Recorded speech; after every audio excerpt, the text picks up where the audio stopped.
Hello students, chapter number 4 कर रहे हैं हम लोग इकोनॉमिक्स का, ग्लोबलाइजेशन एंड इंडियन इकोनॉमी। पिछले वीडियो में हमने पढ़ा था कि ग्लोबलाइजेशन क्या है और किस तरह से ग्लोबलाइजेशन को लगातार एमएनसीज जो हैं वो डेवलप करने में मदद कर रही हैं। ठीक है, तो एज अ एजेंट काम करती हैं एमएनसी, यानी multinational company as a agent काम करती हैं ग्लोबलाइजेशन को बढ़ाने में। तो मतलब हम इस वीडियो में जो पढ़ने वाले हैं, जो हमने पीछे चाइनीज़ वीडियो के बारे में पढ़ा था कि चाइनीज़ टॉयज़ आते हैं भारत में और वो बहुत सस्ते में यहाँ पे अपने टॉयज़ बेचते हैं। इससे हमारी जो टॉयज़ की कंपनीज़ हैं उनको बहुत लॉस होता है या धीरे धीरे वो बंद हो जाते हैं।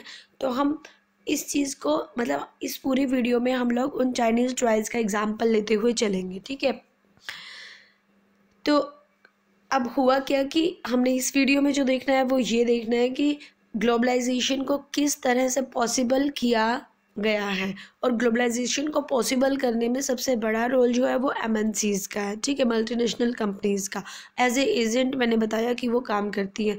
वो काम कैसे कर रही है, प्रोसेस क्या है, उसको काम करने का तरीका क्या है एमएनसीज़ का। ठीक है, वो हम आपको बताने वाले हैं इस वीडियो में। तो ध्यान से देखना कि किस तरीके से, ये तो हमें पता है कि वो एजेंट है, लेकिन वो काम कैसे कर रही है वो हम इसमें देखने वाले हैं। ओके, चलिए स्टार्ट करते हैं। Rapid improvement in technology has been one major factor that stimulated the globalization process. बहुत ज़्यादा जो आप कह सकते हो कि बहुत ज़्यादा इम्प्रूवमेंट हो रही है, जो उसने ग्लोबलाइजेशन की प्रोसेस को बहुत तेज कर दिया है। लगातार जो टेक्नोलॉजी में इम्प्रूवमेंट हो रही है ना, उसने बहुत ज़्यादा बढ़ा दिया है ग्लोबलाइजेशन को, टेक्नोलॉजी के इम्प्रूवमेंट ने। For instant the past 50 years have seen several improvement in transportation technology. बहुत इंपॉर्टेंट बात है ट्रांसपोर्टेशन टेक्नोलॉजी।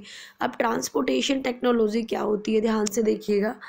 ट्रांसपोर्टेशन टेक्नोलॉजी से ग्लोबलाइजेशन बहुत ज़्यादा बढ़ा है, ये एक बहुत इंपॉर्टेंट बात है, क्योंकि हमारे पास हम लोग ग्लोबलाइजेशन तो पहले भी होता था।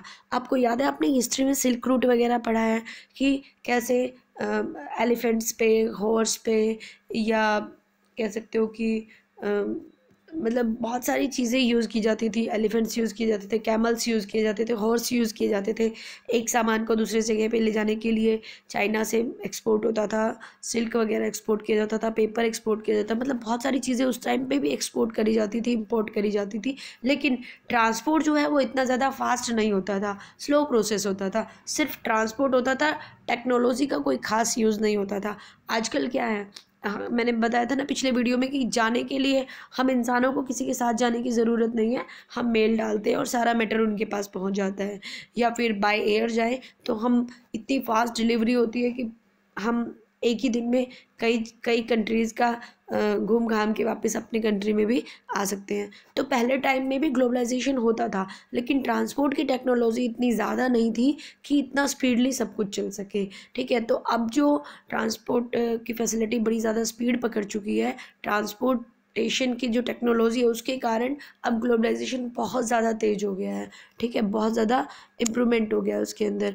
ठीक है, उसके बाद वो कह रहे हैं this has made much faster delivery of goods across long distance possible as lower cost. Lower cost पे तो हम बाय एयर तो हम लोअर कोस्ट नहीं कह सकते, बट शिप्स वगैरह से जो बल्कि वेस्ट जाते हैं वो लोअर कोस्ट पे जाते हैं और बहुत दूर दूर जाते हैं और पुराने टाइम को देखते हुए बहुत फास्ट जाते हैं। ठीक है, चलिए वो कह रहे हैं कि इन ट्रांसपोर्ट टेक्नोलॉजी के कारण जो है वो बड़ी फास्ट डिलीवरी हो गई है और वो भी लोअर कोस्ट पे हो गई है। जैसे अभी यहाँ दिखा रखा है एग्जांपल में, कंटेनर्स हैं जो ट्रांसपोर्ट कर रहे हैं गुड्स को। अब ये जो कंटेनर्स आपको इस वीडियो में दिख रहे हैं, आपके बुक में होंगे, ये पेज नंबर 62 पे आपको दिख जाएगा। इस टाइप के बहुत बड़े बड़े कंटेनर्स होते हैं जो सी पोर्ट्स पे होते हैं। और क्या होता है कि इनके अंदर कोई एक ही चीज़ नहीं है, इनके अंदर बहुत सारी बाइक्स मान लो, इनके अंदर बहुत सारे आप फैंस मान लो, कूलर्स मान लो, मतलब कोई भी चीज़ जो एक्सपोर्ट हो रही है, इंपोर्ट हो रही है, वो सब इसके अंदर बहुत सारी मात्रा में होती है, बहुत क्वांटिटी बहुत ज़्यादा होती है उनकी, और उनको एज इट इज़ पैक कर दिया जाता है अच्छी तरह से, ताकि उनको कोई नुकसान ना हो। और ये जो बड़ी बड़ी यहाँ से ना ये क्रेन्स लगी होती है, ठीक है, ये क्रेन इसको यहाँ से उठाती है और इधर जो शिप होता है उसके अंदर यहाँ पे डाल देती है, रख देती है, मतलब शिप के अंदर यहाँ पे रख देती है। तो इंसानों का काम नहीं है यहाँ पे सारी टेक्नोलॉजी है कि कितना ही हैवी गुड्स था, कितना ही हैवी सामान था, एक क्रेन ने यहाँ से उठाया इसको, और क्रेन के थ्रू ये यहाँ से यहाँ पे जब शिप होगा अंदर सी के अंदर, उसके अंदर रख देगी। और अगर शिप से अनलोड करना है सामान तो यहाँ से उठाएगी और यहाँ डायरेक्ट ट्रक्स वगैरह खड़े होते हैं उसके अंदर आराम से जचा देती है। तो वहाँ इंसानों का काम यहाँ पे लगभग ख़त्म हो गया। टेक्नोलॉजी ने चीज़ों को टूटने फूटने भी नहीं दिया और तुरंत उस सामान को एक जगह से दूसरे जगह पे रख दिया। तो इस तरह से बड़े बड़े कंटेनर्स होते हैं जो ट्रांसपोर्ट में यूज़ किए जाते हैं जब हम कोई इस टाइप का मतलब सामान ले जाते हैं जो नुकसान हो रहा हो जिसको, या बहुत ज़्यादा मात्रा में जब कोई भेजना होता है। तो ऐसा नहीं है ना कि शिप एक ही चीज़ को लेके जा रहा है, बहुत सारे लोगों का बहुत सारा सामान, बहुत सारी कंपनीज का सामान इकट्ठा लेके जा रहा होता है वो, इसीलिए तो वो उसकी जो कॉस्ट होती है वो लो होती है। तो कहने का मतलब ये है कि आज की जो ट्रांसपोर्ट टेक्नोलॉजी है उसके कारण ग्लोबलाइजेशन को बहुत ज़्यादा बढ़ावा मिला है। अब हुआ क्या, आगे पढ़ते हैं ज़रा सा।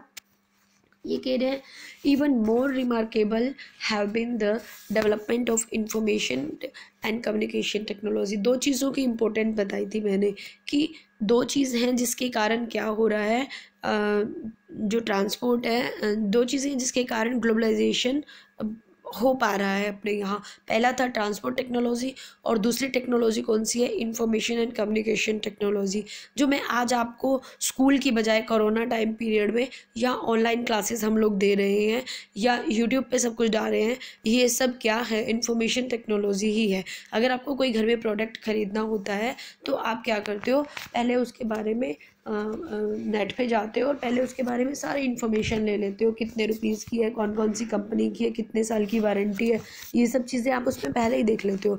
जब आप ये देख लेते हो उसके बाद आप उस चीज़ को परचेज़ करना ईजी हो जाता है, आपको मार्केट में जगह जगह धक्के खाने की ज़रूरत नहीं होती। तो इसीलिए ट्रांसपोर्ट के साथ साथ इंफॉर्मेशन कम्युनिकेशन टेक्नोलॉजी ने भी बड़ा इंपॉर्टेंट रोल प्ले किया है ग्लोबलाइजेशन के फील्ड में। ओके, वो आगे कह रहे हैं in the recent time technology in the area of telecommunication computers internet has been changing rapidly।